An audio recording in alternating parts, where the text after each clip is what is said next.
from News Channel 8, this is the best of Capitol Insider. That was the week that was, with Morris Jones. Hi, everyone, and thanks for joining us for this week in review of Capitol Insider. I'm your host, Morris Jones. This week, our ace political panel debates the war on words over extremism, Rudy Giuliani's comments about Barack Obama, and Joe Biden being Joe Biden, plus Islamic State propaganda. ISIS is known for its brutal, commercial-like execution videos to recruit jihadists. But why are these tactics working? We have a compelling report. And later, Greece and the Eurozone. The government has reached a deal with its debtors, but what does that mean for the U.S. economy and Wall Street? Our defense pro weighs in. But first, here's our own Week That Was debate. Joining me, Jack Berkman, Republican strategist and host of Behind the Curtain with Jack Berkman. Catch him every Saturday night on the Radio America Network and Sunday afternoons at 2 on WMAL in Metro D.C. Also, Richard Fowler, Democratic strategist and host of the nationally syndicated Richard Fowler Show. Download his podcast at fowlershow.com. The White House has been hosting a terrorist summit where President Obama explained why his administration won't use the term radical Islamic terrorist. These terrorists are desperate for legitimacy.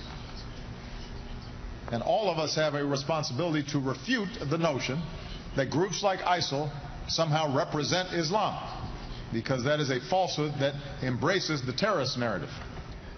Jack, does the president have a point? Many Muslims don't recognize groups like ISIS as part of their religion. Oh, I don't think so at all, Morris. He didn't answer the question. The question is, he was asked, why doesn't the president use the phrase radical Islamic terrorist? The reason is he's afraid to. He believes that the Islamic world, that these radicals could be coddled. People like Obama and Richard and Nancy Pelosi, all of the liberals for many years have believed that these people can be coddled. They can't. They're not malleable. They're not changeable. We know this now over 35 years of tough times. ISIS is just the latest manifestation of it. I don't know why he doesn't use the term. Richard, put on your calendar every day, go out and hug a terrorist. Maybe we can make things better. Here's the thing, Morris. This is not something you can put into a sound bite. This is a larger, more systemic problem, and I think what we've got to do as Americans is ask ourselves, how did we get here? Right? Nobody's excusing these acts of terrorism. Nobody's excusing these lone wolf attacks. Nobody's So why not use the phrase wait a second. And nobody is excusing people who have radicalized themselves. But we have to ask ourselves how we've gotten here. For hundreds and hundreds of years, we have pushed both ourselves, before it was Europe, this ideal of colonialism where we've basically drawn lines like 4-year-olds playing crayons at Fridays around what the Islamic borders look like. We have fractured these people. We have went over there and we've bombed these people, and we ask ourselves why they're radicalized. Yeah, but see, that's another issue. The question is, why do you not call a spade a spade? Why will you not say these are radical Islamic terrorists? Do you not think Al-Qaeda are radical Islamic terrorists? Well, it's like going around saying the people who blow up abortion clinics are radical Christian terrorists. That's a good point. Keep in mind, too, I still remember what Colin Powell said, if you break it, we bought it. A lot of this happened when we broke Iraq. Thank you. Obama also called the idea that the West is at a war with Islam a lie, a sentiment that's driven terrorist ideology for decades, but the comment came without criticism. Immediately after Republican Senator John McCain tweeted, the notion that radical Islam isn't at war with the West is an ugly lie. So, Richard, who's at war with whom here?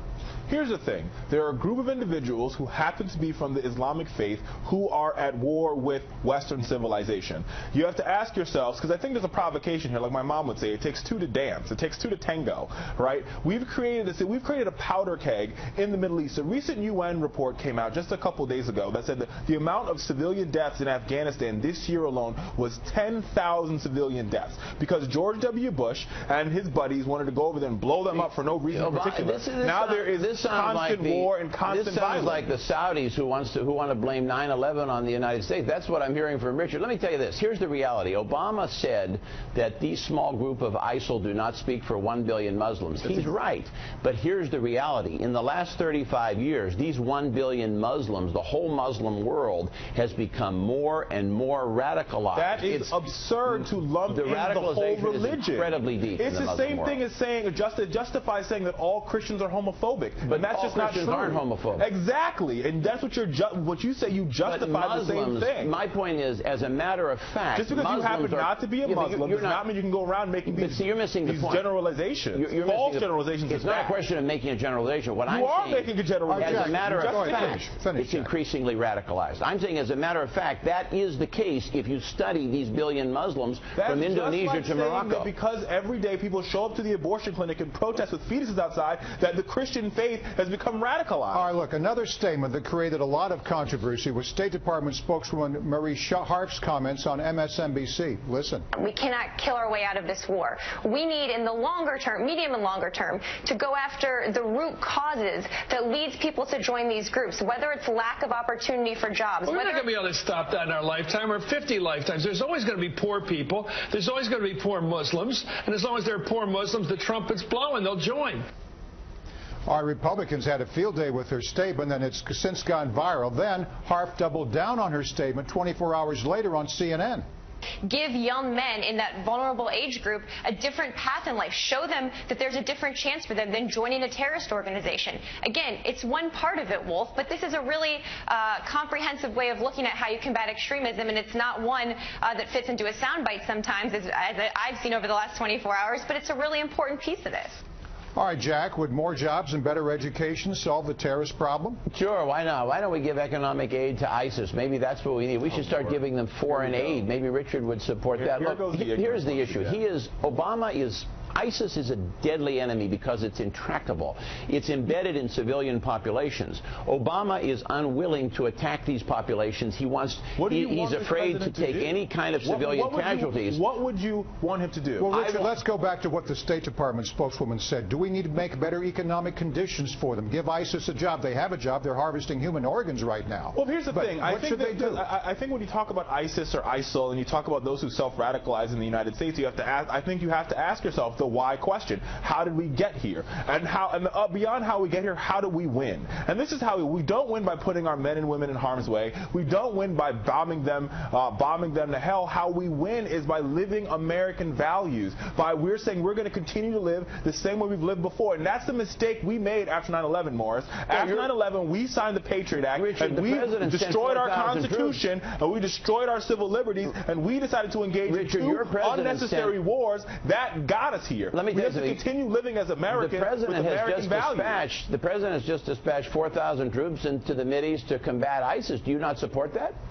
Like I said, we do not win this by... But do you support the troops being sent to the Mideast? The president has not sent any ground troops to the Middle East. He sent 4,000 troops to Kuwait. Do you support that? The president did not send any ground troops to fight ISIS in the Middle East. That's not true. They're there for that purpose. Well, I think it's breaking news. I think we'll see what happens. Somebody else is suggesting, more than one person, that Obama's going to go in close to the presidential election and do this and then get all the glory for it. That's far-fetched, but it's what I've heard too. All right. While lawmakers bickered over the use of Islam when it comes to terrorism, former New York Mayor Rudy Giuliani had some hard-hitting words of his own, saying, quote, "I do not believe that the president loves America. He doesn't love you. He wasn't brought up the way you were brought up, and I was brought up through love of this country." Well, that's a big statement, but Giuliani didn't back down, saying Obama doesn't believe in American exceptionalism. Richard, should he apologize? He should apologize. I think that statement is not only condescending, but I would argue that it's borderline racist to say that this president, because he happens to be African American or happens to be biracial, that he didn't grow up in the same America that Rudy Giuliani did. Or Rudy Giuliani might mean that he grew up in America where there was tons and tons of white privilege and he had a silver spoon in his mouth. Whichever way, the statement was wrong. He should apologize. Jack, I think Giuliani is trying to stay relevant. The election's coming up. He's trying to maybe be the hitman for the Republican Party. Should he back down? Because I'm sure he is. There's always a little bit of that. Sure, he wants to say something inflammatory and keep himself relevant. Maybe he's fading out of the news. So you admit that it's inflammatory, Jack? But no, I don't think that at all. I think the reality is sometimes when you watch Obama foreign policy, sometimes you think the president is representing parts of the world other than the United States. Let's not be moving target here, Jack. Do you believe that this president did not grow up in this country and he doesn't love this country? He doesn't believe in American exceptionalism. He wants us to be very much like Europe. Said that he doesn't love this country. Oh, I think he loves the country, but I don't think he believes in American exceptionalism. The reason why America... No, wait a minute. Go back with your European analogy. I think you've got a point there. The issue, Morris, is that Obama very much wants us to be like European countries. He wants to bring in that kind of socialism. He does not believe that the kind of individualistic spirit we've had in this country for 200 years can continue to keep the United States at what socialism the way are it's you been. Talking about? Making sure that every American national health care, massive welfare programs, massive taxation. Making sure that every American can go to the doctor is this awful socialism. Wow. All right. Well, anyway, meantime, wow. Jeb Bush is trying to show that he would be a different president and not part of the same family dynasty. I love my brother. I love my dad. I actually love my mother as well. I hope that's okay. And I admire their service to the nation and the difficult decisions that they had to make. But I'm my own man. But get this, he was singing a different tune just 5 years ago. I will tell you that I'm the only Republican that was in office when he was as president that never disagreed with him, and I'm not going to start now. Why would I do that now after 2 years? Wait, not one time would you call up and say, you know what, don't do that? I'm not going to start now. It's just until death do us part. Okay. So, Jack, could those statements put an end to Bush's campaign before it even begins? Oh, I don't think they could put an end to his campaign. I think he's doing a good job navigating the distance between himself and his father and his brother. I mean, just imagine. He didn't do it then. Well, imagine how incredibly hard it is. And picture yourself running for president when your brother's done it before you and your father's done it before that. I mean, it's worse than it's tougher than the Kennedys. It's just hard to navigate. Here's the real problem for Jeb Bush is that he's not defined, and this is what he's going to have to do. In that speech, he said, "I'm not my brother. I'm not my father." The problem is, Jeb, what are you? Even we Republicans don't know what you are. Are you a moderate? Are you a conservative? What are you? We need to hear that. I think Jack is right on that one, Morris. But I would add to the point that Jack made is, listen, my mom always used to say to me, you know who you are by the company you keep. This week, Jeb Bush released who his foreign policy advisors are. And if the names Paul Wolfowitz and Michael Chertoff sound familiar, it's because they came from his brother's administration and they went into 2 unnecessary wars. Wolfowitz, the rest of them who said that democracy would fall like dominoes, you know, the old domino theory. If we took over Iraq, democracy would flourish. Well, we knew what happened there. Good point on Wolfowitz. Maybe Jeb Bush should change his last name. Go with his wife's maiden name. Not a bad idea, Reinvent himself. All right, before we go, let's talk about Vice President Joe Biden. At the swearing-in of new Defense Secretary Ashton Carter, Biden got a little close to Carter's wife, sparking a social media uproar. Richard, it's not the first time we've seen Biden act a bit strangely. What's your take? Listen, if anybody loves LBJ, then you love Joe Biden. It's that same type of political style that he uses, this very close, confrontational, lovey-dovey Joe Biden. That's why everybody loves him. He's a great vice president. This is part of the course. When he said to the crippled man in the audience years ago, "Hey, stand up!" Oh my gosh, God, I didn't know you. Let me tell you, Morris, we have on good information that he was hitting on that woman. Stop. We know that for sure. Yeah, stop that. Whatever happened to Joe Biden being a presidential candidate? Is that going to happen? I think he says he will announce late summer. He's number 2 in the polls. Clearly, there's a big gap between him and Secretary Clinton. But we'll see what happens. There goes the whisper. Hey, honey.